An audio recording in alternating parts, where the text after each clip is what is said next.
और सदगुरु की कृपा, पूर्ण गुरु की कृपा वो आप पे है। श्रम करेंगे समृद्धि मिलेगी।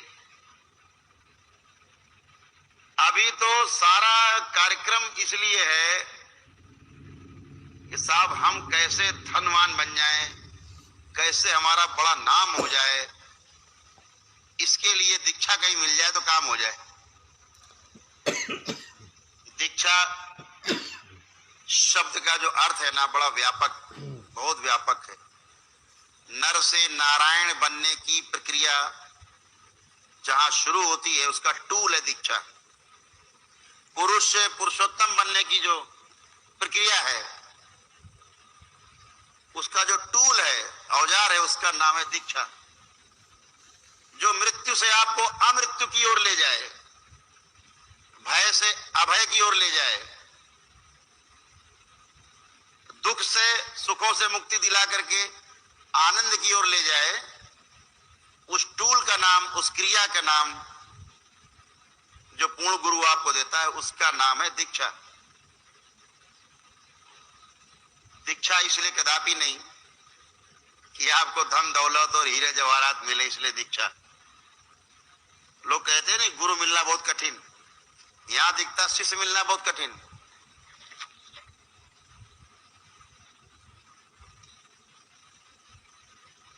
1% से ज्यादा लोग ऐसे नहीं होते जो दीक्षा वाकई में इसलिए लेते हैं कि उन्हें मृत्यु से अमृत्यु की ओर यात्रा करनी, 84 लाख योनियों के बंधन से मुक्ति पानी है, दोबारा जन्म न लेना पड़े इस मर्त्य लोक में।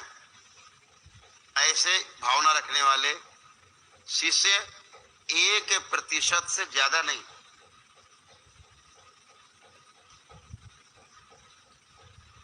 तो जो मान के बैठे हैं, अब गौतम बुद्ध को ले लीजिए। गौतम बुद्ध तो किंग थे, राजा थे, राजा के बेटे थे, इकलौते बेटे थे, इकलौते ही थे मेरे ख्याल से, और भी रहे होंगे तो कोई फर्क नहीं पड़ता, बुद्ध की बात हो रही है। राजा के बेटे तो थे ही, ये तो निर्विवाद है। तो अब वो धन प्राप्ति के लिए तो गए नहीं जंगल, धन दौलत ऐश्वर्य सारा सम्मान तथा कथित सब छोड़ करके वो जंगल गए। किसके लिए गए? जो धन से, दौलत से, ऐश्वर्य से, सम्मान से मिलेगा, अप्सराएं मिलेंगी, इसके लिए नहीं गए। इसके लिए गए जो स्वर्ग से भी सुंदर है, और स्वर्ग से भी जो सुंदर स्थान है उस जगह का नाम है परिवार, अपना परिवार, स्वयं का परिवार। वो स्वर्ग से भी सुंदर है। जिसे आपने अभी तक नरक बना रखा था अपने पितरों के माध्यम से, वो स्थान आपका स्वर्ग से भी ज्यादा सुंदर स्थान है।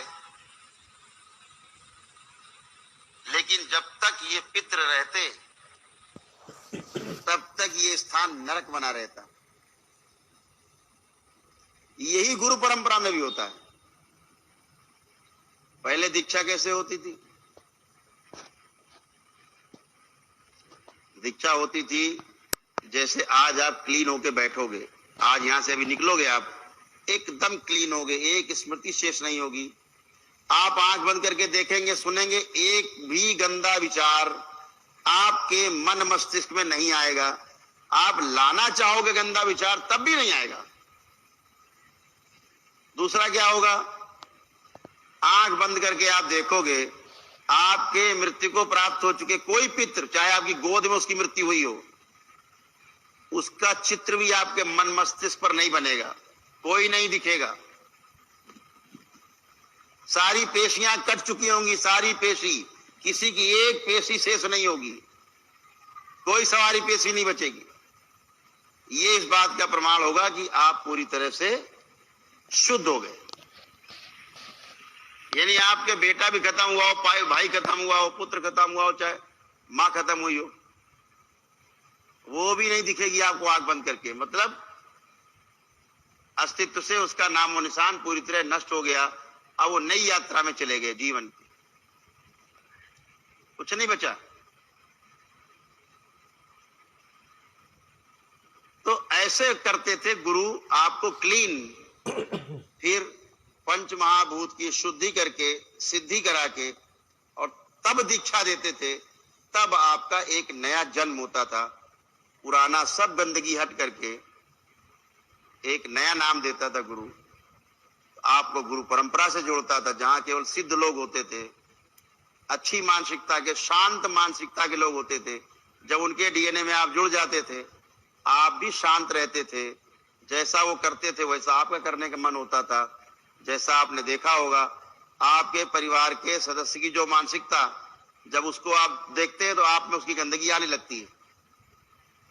तो परिवार की परंपरा से वो काटते थे, आपको तोड़ते थे। जैसे यहाँ डीएनए ब्रेक होता है, ऐसे पूर्ण गुरु आपको ब्रेक करता था।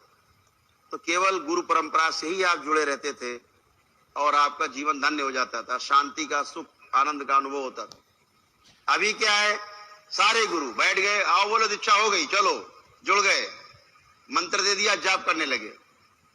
जुड़ तो गए, बहुत सरल, परिवार से कटे नहीं, परिवार की गंदगी गई नहीं कहीं, वो सब में भरी है, वो आप में भरी है। और गुरु परंपरा में जो दुष्ट बैठे, नालायक, मर चुके, उनकी गंदगी और आप में लद गई। अब डबल हो गया। अब आपके कर्म भोग दुगने हो गए। गुरुओं का भी ढो, अब गुरु को भी ढो साथ में, उसको भी लाद के घूमो, वो भी आपको तंग करेगा। तो कोई ध्यान व्यान होता नहीं। कहने की बातें, बहुत साधक, गुरु जी हमको तो बजरंग बली दिखाई देते हैं। मैं देखता है, यार खबीस को देख रहा है, खबीस इसको बजरंग बली बन के दिखा रहा है, मैं बजरंग बली, पूजा खा रहा है और मारे डाल रहा है। अच्छा तो ठीक हो, नहीं गुरुजी घर में बहन को पेशी आ रही है, अम्मा को कैंसर है, बप्पा पैरालाइज हैं, और गुरुजी हमें तो पागलों जैसी स्थिति हो गई है। लेकिन बजरंग बली दिख रहे हैं उन्हें, दुर्गा मैया दिख रही हैं, बजरंग बली दिख रहे हैं उन्हें, शीतला मैया दिख रही उन्हें, सब दिख रहे हैं, लेकिन मरे जा रहे हैं। घर में खाने को नहीं, गुरुजी मर रहे भूखे। देवी देवता का आपको आशीर्वाद मिले, साथ मिले, और आप भूखे मरे, आपके काम खराब हो, आपके घर में बीमारियां डेरा डालेंगी? कभी नहीं, कभी भी नहीं। ए लड़की, तेरा नाम क्या है पूछने वाले? साहब सूरज निकला हुआ है, नहीं साहब अंधेरा है। दो बातें एक साथ नहीं होंगी। प्रकाश है तो अंधेरा नहीं ही होगा। तो क्या निकला कि प्रकाश नहीं है, आप अंधेरे के साथ में हो, देवी देवता नहीं है, आप राक्षसों के साथ में हो, वही आप संकट झेल रहे हो। ध्यान करते गुरुजी शंकर जी आ गए, सब शंकर जी ने कहा अब तुम्हें आशीर्वाद है, परेशान मत हो। सब भूत प्रेत, वही स्मृतियां, वही थॉट्स, वही देख देख के आनंदित है, मरे जा रहे हैं साथ में, मरे भी जा रहे हैं साथ में। क्या होता? कुछ नहीं होने वाला। जब तक इस प्रकार से शुद्धि नहीं हो जाएगी, जैसे आज आप हमेशा के लिए शुद्ध होने जा रहे हो, तब तक दीक्षा का कोई अर्थ नहीं, कोई अर्थ नहीं। और दीक्षा का यह अर्थ बिल्कुल नहीं कि मृत्यु पर आप विजय प्राप्त कर लोगे। मृत्यु के भय पर विजय प्राप्त हो जाएगी, उसका नाम दीक्षा है। लेकिन मृत्यु पर आपकी विजय प्राप्त नहीं। किसकी मृत्यु? शरीर की मृत्यु। जीवन तो मरता ही नहीं, शरीर की मृत्यु की बात हो रही है। शरीर तो मरेगा। गौतम बुद्ध को भी अमरता प्राप्त हुई, लेकिन शरीर तो मरा, शरीर तो बचेगा नहीं। शरीर बचने का कोई मतलब नहीं बचता। तो मृत्यु का भय समाप्त होगा।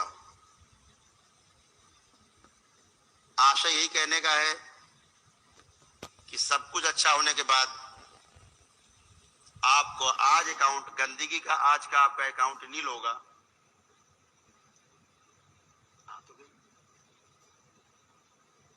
गंदगी का आपका अकाउंट नील होगा, और आज से नील। अब आप जो स्मृतियां बनाओगे वही आपके साथ होंगे, ये आपको समझना है। तो स्मृतियां कृपा करके अच्छी बनाएं। कौन सा पैसा लगता है अच्छी, ऐसे ऐसे कर रहे थे बैठे बैठे अपने घर के बाहर। एक आप जैसा कोई आदमी निकला, पूछा कि ये क्या कर रहे हो यार, ऐसे से क्या कर रहे हो? बोले मैं गुड़ खा रहा हूं। तो गुड़ कहाँ है? बोले झूठ मूठ का खा रहा हूं। झूठ मूठ का गुड़ तो है नहीं, झूठ मूठ में खा रहे हैं गुड़, आनंद ले रहे हैं गुड़ का। तो उनके भले आदमी, अबे झूठे मूठ खाना है तो रसगुल्ला का, गुड़ का खा रहा बैठ के, रसगुल्ले खा ले बैठ के, छेने खा, काला जाम खा, रसमलाई खा, जब झूठ मूठ ही खाना है। अरे भाई जब झूठी मूठ में सोचना है तो अच्छा सोचो, खराब खराब क्यों सोचेंगे? तो अब तो खराब सोचने वाले गए। दरबार इतना बड़ा प्रमाण आपको देता है, विश्व में कोई आपको नहीं दे सकता। जब आपसे हम कहें कि सोचिए, एक गंदा ख्याल आपके अंदर अब नहीं आ सकता, आज से काम खत्म। जब गंदा ख्याल ही नहीं आएगा तो गंदे स्वप्न भी नहीं आएंगे।